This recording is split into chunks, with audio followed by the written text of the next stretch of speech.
पूरे विश्व में बड़े जोश खरोश से अंतर्राष्ट्रीय विश्व योग दिवस मनाया गया।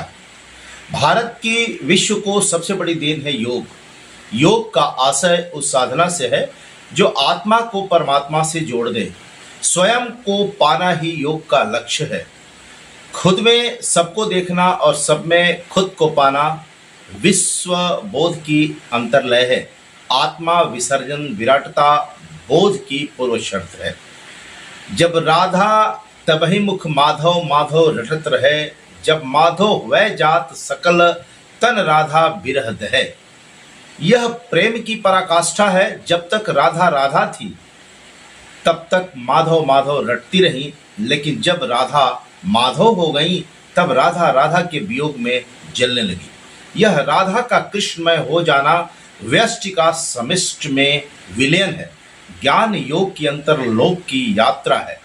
वह ठहराव की यात्रा है जिसकी निष्पत्ति है अपने आयतन में ब्रह्मांड को पाना। इसके लिए महर्षि पतंजलि ने सूत्र दिया है, योगः चित्तवृत्ति निरोधः। चित्त वृत्तियों का समन ही योग है। काम क्रोध लोभ मोह मद मात्सर्य का निषेध ही योग का आंतरिक लक्ष्य है। वस्तु त्याग की जगह वृत्ति, त्याग ही सम्यक संन्यास है। योग के 8 अंग हैं, यम नियम आसन प्राणायाम प्रत्याहार धारणा ध्यान और समाधि।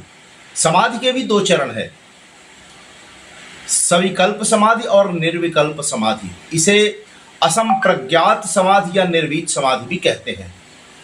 आज हमने केवल आसन और प्राणायाम को ही योग समझ लिया है। यह स्वास्थ्य संरक्षण के लिए अपरिहार्य है, किंतु गहरे अर्थों में स्वास्थ्य तो स्व में स्थित होना या स्थित प्रज्ञ होना ही असली स्वास्थ्य है। इसके लिए ठहर कर मन के भटकाव को देखना या विचारों का साक्षी होना चाहिए। निर्भाव के बिंदु से अपने भावों का दर्शन करना, तटस्थ होकर मन की लहरों को देखना, अपने भीतर के शोरगुल का मौन साक्षात्कार, अपने संवेगों को जीना। विचारों के उठते हुए धुएं के साक्षात्कार से उसका सर्किल बन नहीं पाता, टूट जाता है। यह विचारों के प्रति निर्विकल्प जागरण या चॉइसलेस अवेयरनेस या कह सकते हैं कि अटैचमेंट लेस अटैचमेंट है। यह शिव का विष पाने के समान है।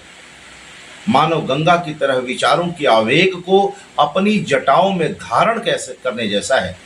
मिथकों को भी हम ठीक से समझ नहीं पाते। विज्ञान की उड़ान बाहरी है और योग सत्य को अपने भीतर खोजना है। ध्यान प्रकाश है जिसमें विचारों का अंधेरा जल जाता है। यह बुद्ध की विपश्यना है। कबीर का आत्मदीप जलाना है।